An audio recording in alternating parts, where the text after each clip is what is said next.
आदाब नाजरीन, न्यूज 18 में आपका इस्तकबाल है। मैं हूं सैयद अहमद जिलानी। आप देख रहे हैं इलेक्शन एजेंडा। इलेक्शन एजेंडा में आज हम बात करेंगे लोकसभा इंतखाबात के तीसरे मरहले की। कुछ वाकयात को छोड़कर आज तीसरा मरहला पुरअमन तौर पर मुकम्मल हुआ। आज के इस मरहले के लिए मुल्क भर में 117 सीटों पर 63% वोटिंग हुई है। इस मरहले में गुजरात और केरल की तमाम सीटों पर पोलिंग हुई। 7 मरहलों में से सबसे बड़े इस मरहले में जिन अहम उम्मीदवारों की किस्मत ईवीएम में बंद हुई है, इनमें अमित शाह, राहुल गांधी, वरुण गांधी, आजम खान, जयाप्रदा और कई मरकजी वज़रा शामिल हैं। इस मरहले में गुजरात की 26, केरल की 20 और असम की 4, बिहार की 5, छत्तीसगढ़ की 7 सीटें और कर्नाटक और महाराष्ट्र की 14 सीटों पर पोलिंग हुई, जबकि उत्तर प्रदेश की 10, मगरबी बंगाल की 5, गोवा की 2 और दादरा हवेली दमन दीव में त्रिपुरा की 1-1 सीट पर वोट डाले गए। जम्मू कश्मीर के अनंतनाग पार्लिमानी हल्के के लिए आज पहले मरहले के लिए वोट डाले गए हैं। आज के इस तीसरे मरहले की पोलिंग में हमारे नुमाइंदे मज़कूरा रियासतों के मुख्तलिफ शहरों में मौजूद थे। इनमें से आज 4 रियासतों के नुमाइंदे हमारे साथ हैं। उनसे जानने की कोशिश करेंगे कि आज का मरहला कितना मुख्तलिफ रहा पिछले 2 मरहलों से। तो किस तरह का तजुर्बा रहा हमारे नुमाइंदों का। जम्मू से हमारे साथ समीर भट्ट जुड़ चुके हैं। आइए पहले उनको जोड़ देते हैं। समीर, जिस तरह से आज पहले मरहले की अनंतनाग के लिए पोलिंग हुई है और 2 मरहलों में होना है, किस तरह का एक्सपीरियंस रहा अनंतनाग को लेकर और कितने फीसद अनंतनाग में आज की पोलिंग अगर हम बताएं तो नाजरीन को क्या बताएंगे आप?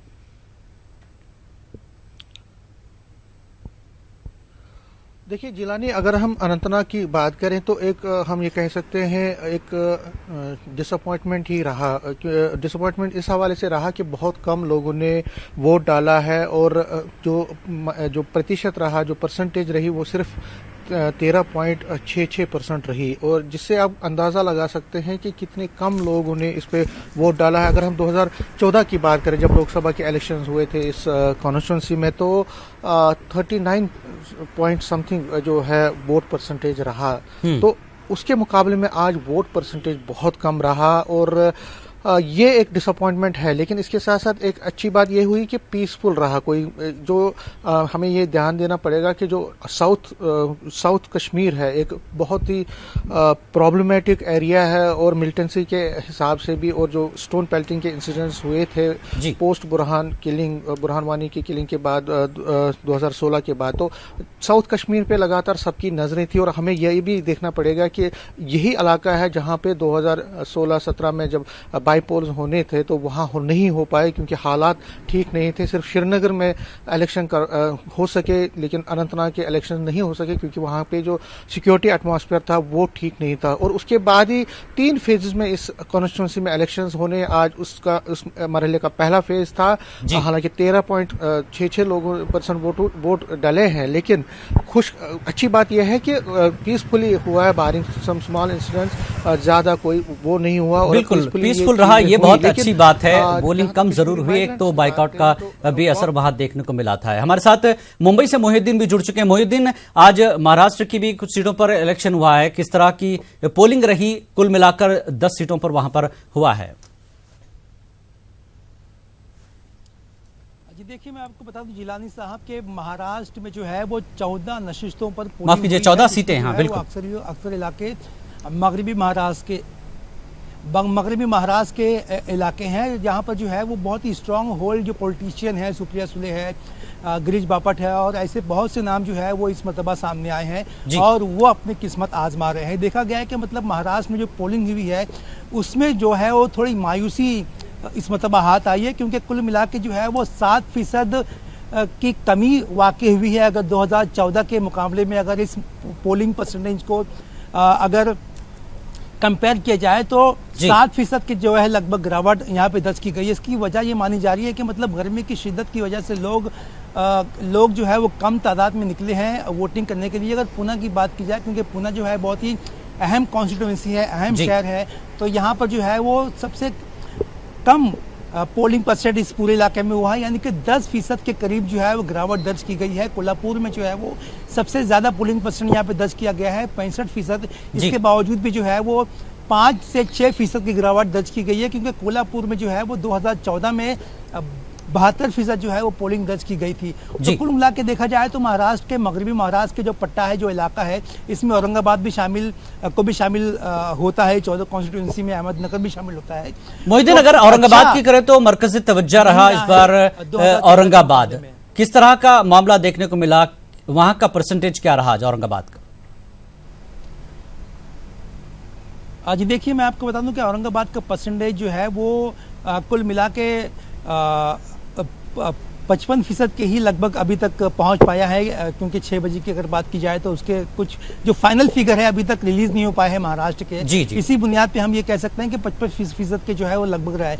आज की 10 सीटों में कड़ा मुकाबला, और ऐसी सीट जो तवज्जो रही है, ज्यादा दबाव रहा है, किन किन का मुकाबला वहां पर किस तरह से रहा है 10 सीटों में जो सबसे अहम सीटें देखने को मिलेंगी? अब 10 सीटों में कौन सी सीटें ऐसी?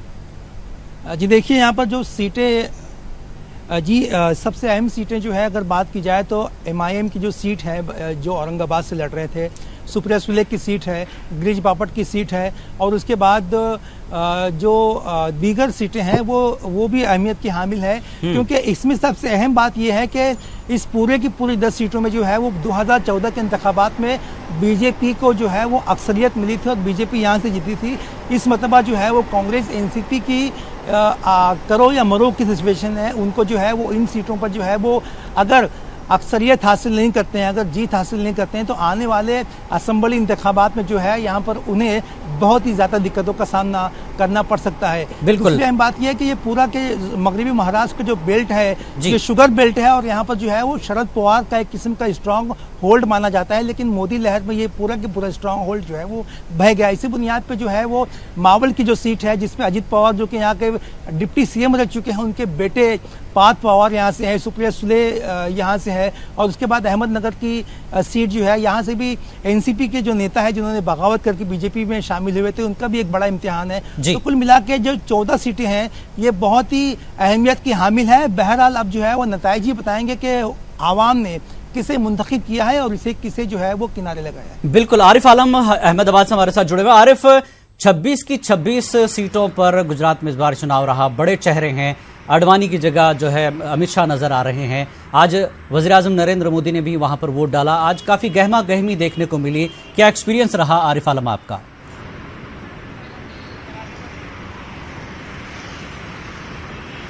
जी जिलानी, जिस तरीके से देखें गुजरात में एक ही चरण में 26 सीटों पर इलेक्शन हुआ और करीब 4.5 करोड़ वोटर ने करीब 371 उम्मीदवारों के किस्मत को ईवीएम में बंद किया। जी सुबह 7 बजे से लेकर अभी 8:30 बजने वाला है। काफी सियासी सरगर्मियां रही, जहां नरेंद्र मोदी ने कहा है कि वोट देने के बाद में ऐसा लगता है कि गंगा स्नान करके आए हैं। वहीं दूसरी तरफ अहमद पटेल ने कहा है कि इस बार बीजेपी का जो घर है उसमें सेंध लगाने में कांग्रेस कामयाब होगी और कम से कम 12 से 15 सीटें जीतने में कामयाब होगी। वहीं अभी कुछ देर पहले ही बीजेपी की एक प्रेस कॉन्फ्रेंस थी। प्रेस कॉन्फ्रेंस में जो बीजेपी के गुजरात के अध्यक्ष है जीतू वाघाणी, उन्होंने साफ तौर से अहमद पटेल के उस दावे को खारिज कर दिया और कहा कि अहमद पटेल की इतनी ताकत नहीं है कि वो भरूच जो उनकी अपनी सीट रही है, जहां से वो 2 बार MP चुनकर गए हैं, उसको नहीं जितवा सकते हैं। तो 15 से और 12 सीटों के जो दावे किए जा रहे हैं वो बिल्कुल गलत है। कहीं ना कहीं आज सुबह से देखें तो एक तरफ आडवाणी आए, आडवाणी अहमदाबाद के शाहपुर इलाके में अपने वोट का इस्तेमाल करते हैं। ऐसी उम्मीद जताई जा रही थी कि आडवाणी मीडिया से बातचीत करेंगे और मीडिया भी ये सवाल लेके खड़ा था कि आपको गांधीनगर से हटाया गया, आपका क्या कहना है? बिल्कुल, आप हमारे साथ रहिए। आरिफ आलम हमारे साथ मगरबी बंगाल से, कोलकाता से हमारे साथ शबाना भी जुड़ चुकी है। शबाना, 5 सीटों पर आज चुनाव हुआ है, आपका कैसा तजुर्बा रहा? किस तरह की सूरत हाल इंतखाबी रही है आज के इस तीसरे मरहले में, जिन 5 सीटों पर आज पोलिंग हुई है?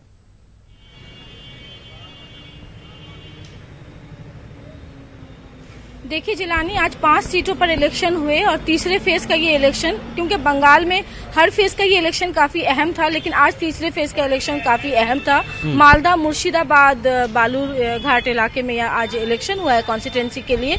तो लेकिन जो सबसे दुख की बात रही वो ये थी कि आज जो पॉलिटिकल क्लैश थे उसमें एक वोटर की मौत हुई। वो वोटर जो वोट डालने के लिए घर से निकला था और पोलिंग बूथ के बाहर खड़ा था, सुबह होते ही जिस तरह से मुर्शिदाबाद में जो तस्वीरें देखने को मिली, जो सियासी पार्टियों के इख्तिलाफात देखने को मिले, कि उसके बाद बम अंदाजी हुई, कई लोग जख्मी हुए, लेकिन दोपहर होते होते एक वोटर की जान जाती है। तो ये अपने आप में काफी दुखजनक बात है, अफसोसनाक है कि आज इस तरह से सत्ता पर कब्जे के लिए जो सियासी पार्टियों के जो क्लैश थे उसमें एक वोटर की मौत हुई। हालांकि कांग्रेस ने ये दावा किया है कि वो उसका सपोर्टर था और कांग्रेस के वर्करों ने, कांग्रेस के लीडरान ने इलेक्शन कमीशन के बाहर धरना भी दिया है, इलेक्शन कमीशन के बाहर एहतजाज भी किया है, लेकिन इसके बावजूद एक वोटर की मौत हुई है। तो जिस तरह से जो पोलिंग परसेंटेज जो बंगाल में बढ़ रहा था उसमें कहीं ना कहीं लोगों के अंदर, वोटरों के अंदर एक तरह की तशवीश आएगी कि वो जो है किस तरह से वोट डालने के लिए निकले। और खुद इलेक्शन कमीशन ने भी एतराफ किया है कि बंगाल में जो है वो वोटिंग कराना जो है वो सबसे मुश्किल मरहला है। तो ऐसे में आज जिस तरह से क्लैश हुए उसके बाद इलेक्शन कमीशन ने कहा है कि 98% जो केंद्र बाहिनी है, जो सेंट्रल फोर्सेस हैं, वो बंगाल के पोलिंग बूथों पर, जो इसके बाद जो इलेक्शन होने हैं, 7 फेज में बंगाल में इलेक्शन होना है, तो वहाँ पे सेंट्रल फोर्सेस जो है वो हर बूथ पर जो है वो लाजमी। बिल्कुल हमारे साथ जुड़े रहिए शबाना, तमाम रिपोर्टर्स हमारे साथ रहेंगे। तंजीर इस वक्त हमारे साथ जुड़े हैं, उत्तर प्रदेश के मुख्तलिफ इलाकों में वो गए थे, आज रामपुर में भी रहे। तंजीर, रामपुर की सूरत हाल और दीगर जो शहरों का आपने दौरा किया, पोलिंग बूथों का आपने दौरा किया, आज की जो सीटें रहीं उत्तर प्रदेश की 10 सीटें, कौन सी सीटें आज टफ रहीं, किसके लिए, किसके हिस्से में क्या कुछ देखने को मिला है आज? जी बिल्कुल, देखिए 10 पार्लियामानी सीटों पर जिन पर आज इंतखाब हुआ और सुबह 7 बजे से ही वोटिंग का सिलसिला शुरू हुआ, इनमें देखा जाए तो ये समाजवादी का गढ़ कहलाता है ये इलाका, जिन सीटों पर आज इंतखाब हुआ है। 2009 में जहां समाजवादी ने यहाँ पर बहुत अच्छा जो है नताइज दिए थे, वहीं 2014 में बीजेपी ने यहाँ पे 10 में से 7 सीटें जीती और सिर्फ 3 सीटों पर ही समाजवादी अपने गढ़ की जो सीटें थीं, उसको मैनपुरी, फिरोजाबाद और बदायूं, ये 3 सीटें ही वो बचा सकी थी। बाकी 7 सीटें बीजेपी ने यहाँ जीत ली थी। इस बार का इलेक्शन भी काफ़ी अहमियत रखता था यहाँ पे, ख़ासतौर पर मैनपुरी, जहाँ से मुलायम सिंह यादव जो है वो एक बार फिर से मैदान में थे और ये कहा जा रहा है कि उनके खिलाफ कोई चैलेंज नहीं था बड़ा वहाँ से। दूसरी तरफ जो सीट एक अहम रही और बड़ी चर्चा में रही, खासतौर पर बयानबाजियों को लेकर, वो रामपुर रही।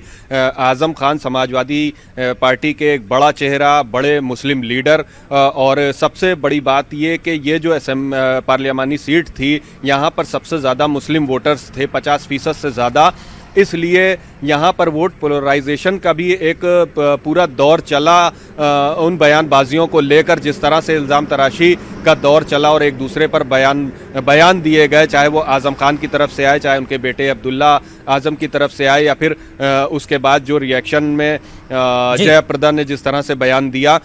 इन सब चीज़ों को देखें तो कहीं ना कहीं से जो मुद्दे थे, ज़मीनी जो मुद्दे थे, जो वोटर्स के मुद्दे थे, वो कहीं पीछे छूट गए और बयानबाजियों का सिलसिला जो शुरू हुआ तो वो कैंपेनिंग तक जारी रहा। और आज भी जब वोटिंग शुरू हुई है तो कई इलाकों में ऐसा रहा, खासतौर पर रामपुर की हम बात करें, जो शहर का हल्का है, असेंबली सीट है, जहां से आजम खान जीत के आते हैं, एमएलए हैं और 9 बार यहाँ से एमएलए चुने गए हैं, उस सीट पे सबसे कम वोटिंग आज हुई है।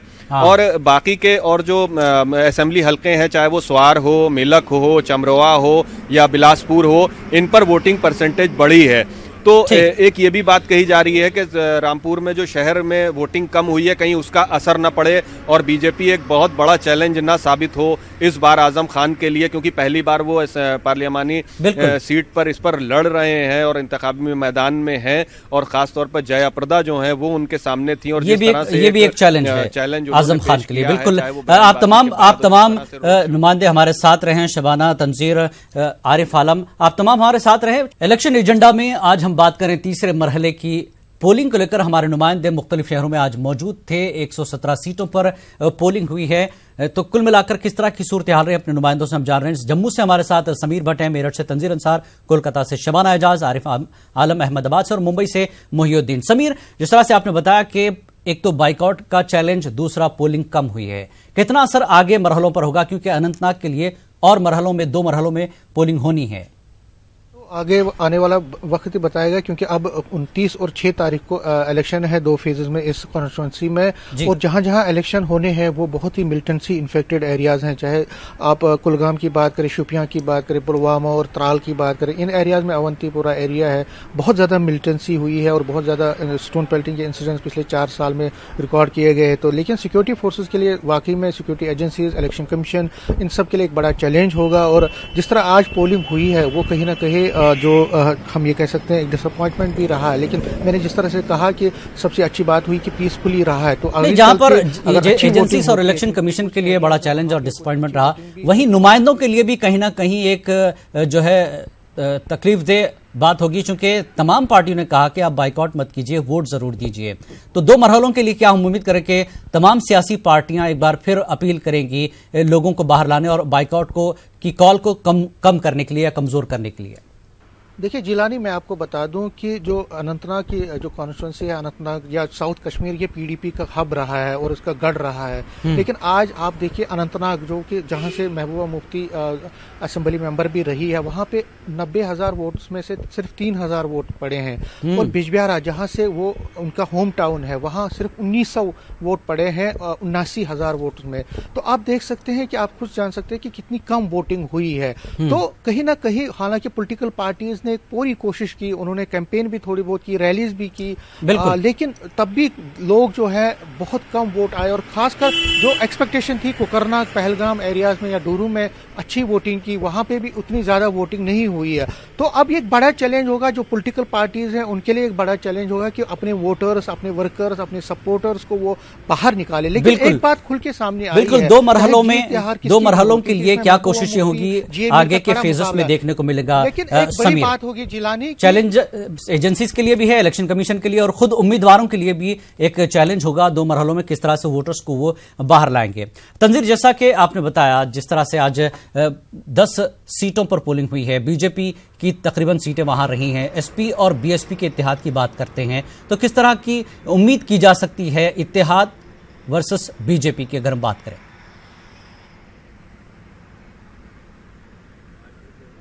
जी देखिए, जिस तरह से मोदी लहर में 2014 में बीजेपी ने यहाँ पर एक बड़ी जीत हासिल की थी, जो 3 सीटें थी समाजवादी सिर्फ वो बचा पाई थी, जबकि तीसरे फेज से जो सिलसिला शुरू होता है, जहाँ पर भी जिस भी पार्लियामेंट सीट पर वो समाजवादी का गढ़ मानी जाती है, वहाँ पे उसके ट्रेडिशनल वोट बैंक है और ख़ास तौर पर जो है मुस्लिम्स की एक बड़ी तादाद है जो कहीं ना कहीं समाजवादी को सबसे ज़्यादा सपोर्ट करते हैं। एक बड़ा वोट बैंक है उनका, कांग्रेस में भी वो वोट जाता है और बीएसपी को भी सपोर्ट करते हैं वो।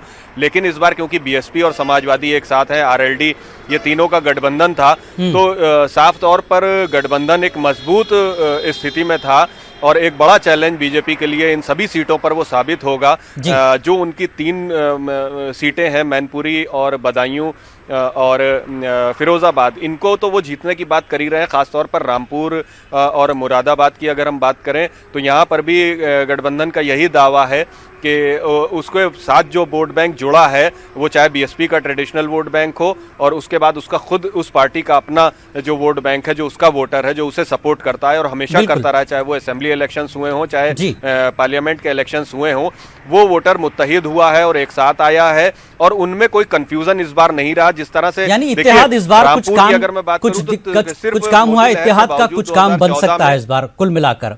जी, शबाना हमारे साथ कोलकाता से मौजूद है। शबाना, 5 सीटों पर जिस तरह की आज सूरत हाल देखने को मिली, आगे भी मरहले बाकी है, मगरबी बंगाल की बात करें, कितना असर पड़ेगा, कितना चैलेंज है एजेंसीज या फिर आप कहें इलेक्शन कमीशन के लिए? जैसा कि आपने कहा बहुत बड़ी दिक्कत एक तरह से दिखाई दे रही है, कितना चैलेंज है अगले मरहलों के लिए? किस तरह की तैयारी पार्टीज की और इलेक्शन कमीशन की मेहनत लगेगी मगरबी बंगाल में आगे मरहलों के लिए?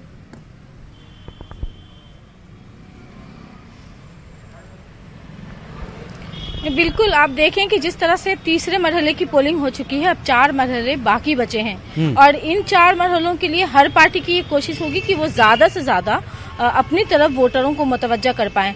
आज देखें कि 3rd मरहले की पोलिंग थी, लेकिन उसके बावजूद प्राइम मिनिस्टर नरेंद्र मोदी बंगाल आते हैं और आसनसोल में, जहां 4th फेज का इलेक्शन होना है, अगले 4th फेज में इलेक्शन होने आसनसोल में, वहां वो इंतखाबी जलसे से खिताब करते हैं और साफ तौर पर कहते हैं कि वो आप जो है वो हमारे मतलब पार्टी के ऊपर भरोसा करें। तो ऐसे में आप अंदाजा लगाएं कि बंगाल जो है वो बीजेपी के लिए कितनी बड़ी चुनौती है। खुद प्राइम मिनिस्टर के 30 जलसे और होने हैं बंगाल में और हर कोने हर नुक्कड़ तक बीजेपी पहुंचना चाहती है।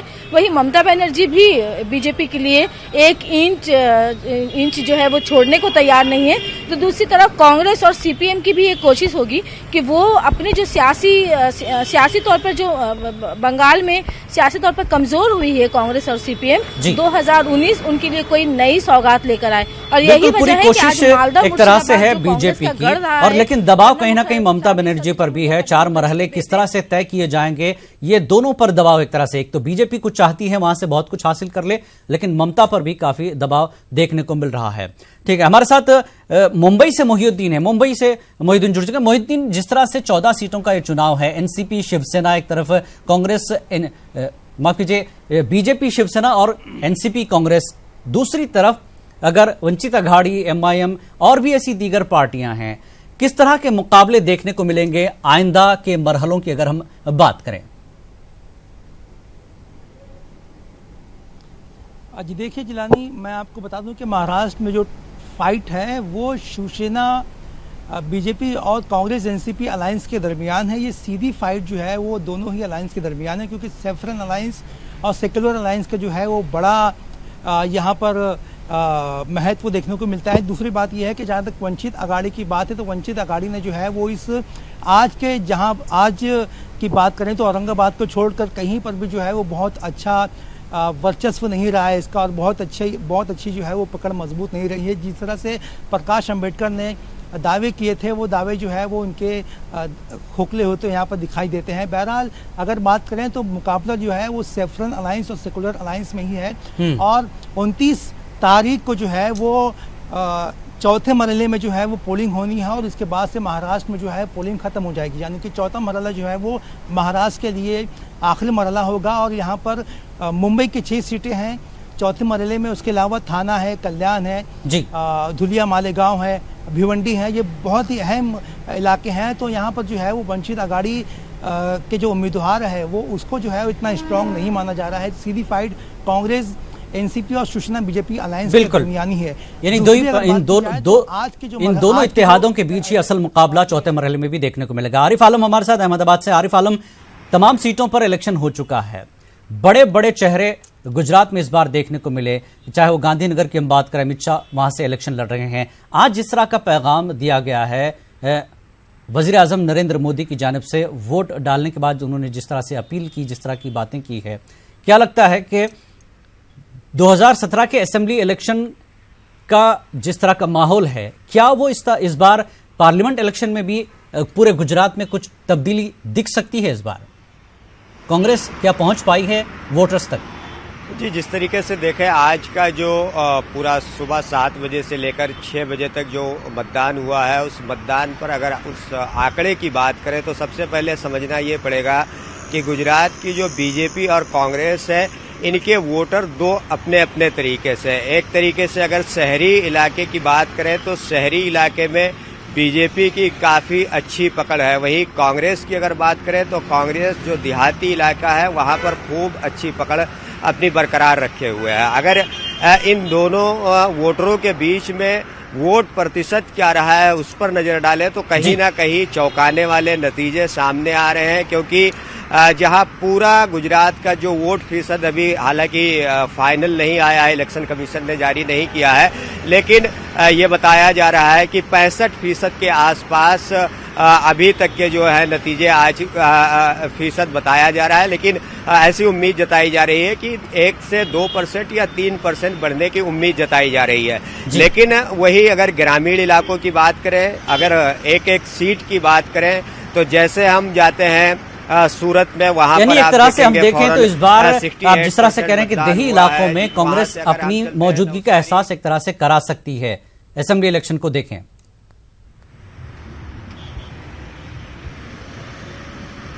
बिल्कुल, क्योंकि ग्रामीण इलाकों में काफी ज्यादा वोट पड़े हैं और उम्मीद ये जताई जा रही थी, क्योंकि पिछले इलेक्शन में 64% मतदान हुए थे, तो कहीं ना कहीं ये जताया जा रहा था कि अगर ग्रामीण इलाकों में वोट ज्यादा होते हैं तो कहीं ना कहीं कांग्रेस के वो पहले से वोट रहे हैं और उसको फायदा होने की उम्मीद जताई जा रही है। बिल्कुल, बहुत बहुत शुक्रिया आप तमाम नुमाइंदों का। समीर भट्ट आपका, तंजीर अंसार, शबाना एजाज, आरिफ आलम और मोहिउद्दीन, आप तमाम का बेहद शुक्रिया कि किस तरह से यहां पर पोलिंग हुई, क्या परसेंटेज रहा। 3 मरहले खत्म हो चुके हैं, आगे के जो मरहले किस तरह से तय होंगे ये आने वाला वक्त बताएगा। और 3 मरहलों की किस तरह की कोशिश पार्टियों की रही, इलेक्शन कमीशन की 23 तारीख को नतीजों के तौर पर साफ तस्वीर हमारे सामने होगी। इलेक्शन एजेंडा में फिलहाल इतना ही। आदाब।